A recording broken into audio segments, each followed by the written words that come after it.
what we see there is a good brood pattern on there.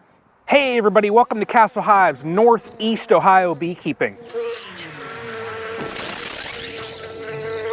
Look at this. Look at the activity in that colony right there. This is one of my better colonies. Now, what we're gonna do today is, it's been, I think I looked at the calendar, today is March 25th. We're about 5 p.m., 5:15 p.m. And I'm gonna go in here. Gosh, I see some girls sitting down there. Man, they're landing all over me too. Look at this, love it. What we're gonna do today is, I'm gonna put in some pollen patties, at least pieces. I don't use a whole pollen patty because, well, that just gives opportunity for hive beetles, small hive beetles they have a food source and then they create a problem. So for me, I only put a part of a pollen patty in there. Now the pollen patties that I'm using right there, everybody knows I love these things. Hive Alive Max Boost 15% pollen patties. These buggers right here are global patties that have Hive Alive in them, so you get the benefits all around. Why I'm doing that is, it's not necessarily, well, I'm gonna put this in and this is just magic. You have to have environmental factors that are right too, but our weather right now in Ohio, it's crazy, really crazy. So what I wanna do by having this in there is, let's say it's raining. Let's say these colonies here are brooding up, and then we get into a stretch of day after day after day of rain and they can't go out and forage. I like having this source inside. So that way, really, they don't slow as far as building up. I want them to keep building and building and building. And building and building. So that's why I put this in. Also, what I'm gonna do here today is drop strips. I've got my Apivar strips over there. I'm gonna put those in as well. I wanna get an early mite treatment in. The Apivar strips stay in for 6 weeks, so with this being still in March, this will be the earliest I've ever put them in. So it will cover last week of March, all of April, first week of May. When I take them out then, by that point, these colonies will have supers starting to go on. So it'll kind of, timing-wise, I think that'll fit. So activity I can see in all the colonies here. Gosh, I'm really loving it. This front row here, that one over there is looking quite large. So let's open these things up. Now, this is the first check since I've added in, you know, the supers onto some of these. So I'll probably pull a couple frames there just to see what they're looking like. But really curious. Now, this small one here is going to be the first one I check. Let's crack some lids, folks.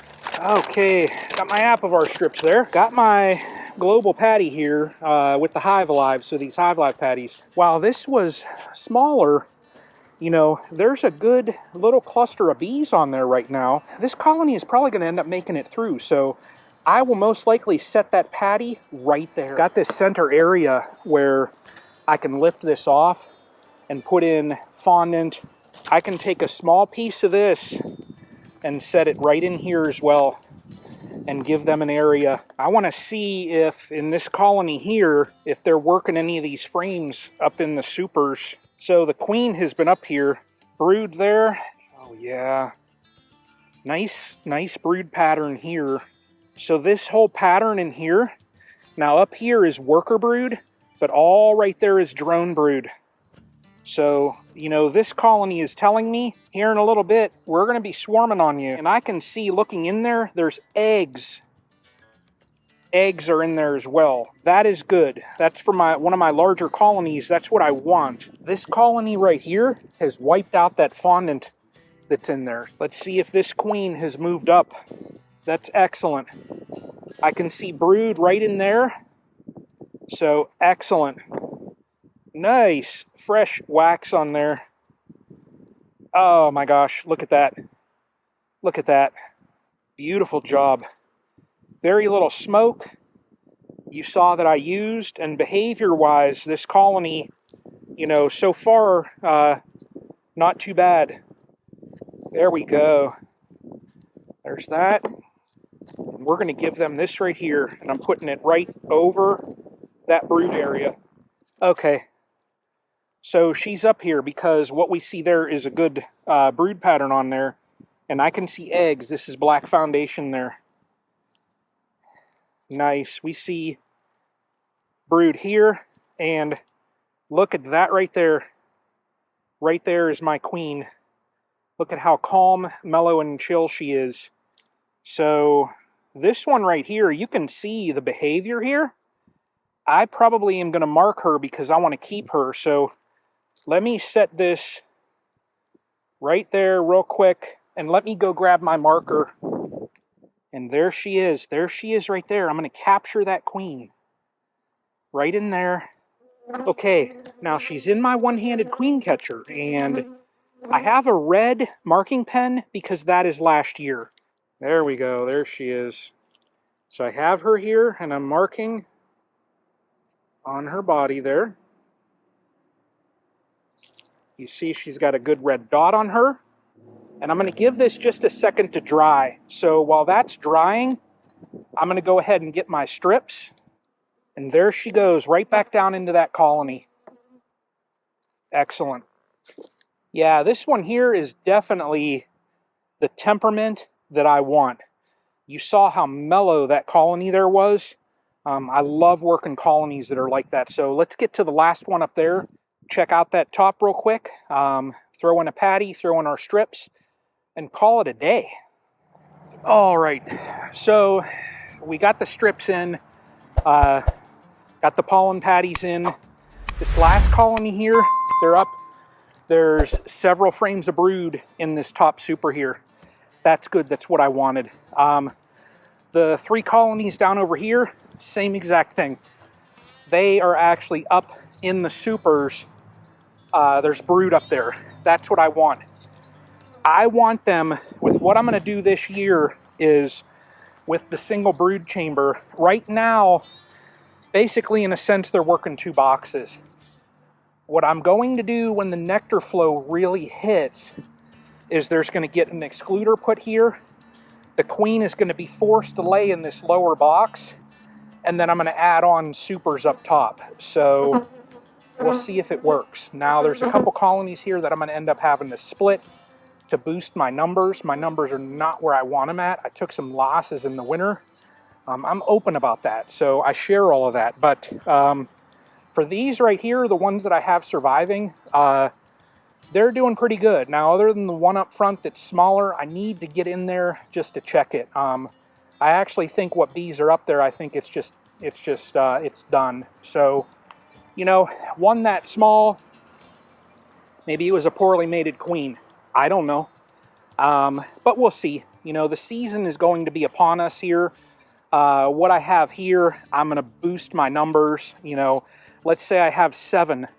I can be at 14 when I do my splits. So it's not a loss. I'm going to get to the numbers that I want. These colonies here, I'd rather have strong colonies than weak ones that I have to mess with. You know, we'll see what this season holds, but so far here, I've got the apiary looking good. I plan on cleaning up some more back there just to clean this whole area here up. But it's gonna, 2024 is gonna be a year here, so looking good. But, you know, I'm excited to get the Apivar in this early because, you know, 42 days, 6 weeks worth, you know, that's taking me into the first week of May. I can pull those strips out. It just, I want to get on top of the mites this year. This early start, I think that will be key. You know, take care of the mites, get good queens in here, and just exactly what I did here as well. Good nutrition on them, and these colonies are going to flourish. So I'm excited to see how things turn out here. But that's it for right now. So I'm content.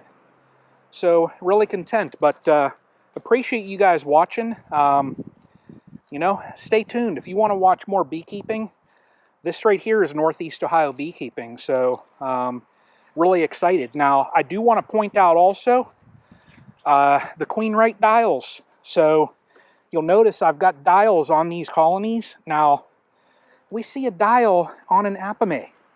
And let me go over here. So look at this one, how it sits all nice on there.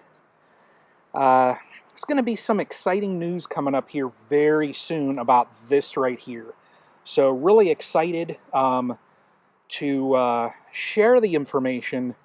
I can't really throw it out there right now, but going to start seeing some queen-right dials there on some Apimaye. So it's just super exciting in that the queen-right dial now has 2 blue ribbons. Won the blue ribbon at NABI, and just recently won a blue ribbon at the Delaware Beekeepers Association. So Jason and I are putting in the work there, and it's getting recognized. So this tool right here is hopefully going to change a lot of beekeepers' record keeping. It's easy just to come over here and I can turn this according to what I find, you know, adjust the year. I can mark in here as well. So that's going to be part of my routine, is post-inspection, I can mark my dial so that I know what is in there. When I see cells, I can adjust this. Simple as that. If I end up seeing no queen, well, adjust that to red, and then I can react. So those dials there, very, very handy tool to add into your apiary. So very, very easy. So I'll put a website on there for those, but I will add the queen-right dials are now carried at Nature's Image Farm. Greg and Susan picked them up. There's going to be some other news here coming out as well, so really excited on that front. But I am going to let the bees be. It's getting late in the day. Sun's going to be going down, so it's going to get cool here. So, but that's that. So appreciate you all watching, and until the next one.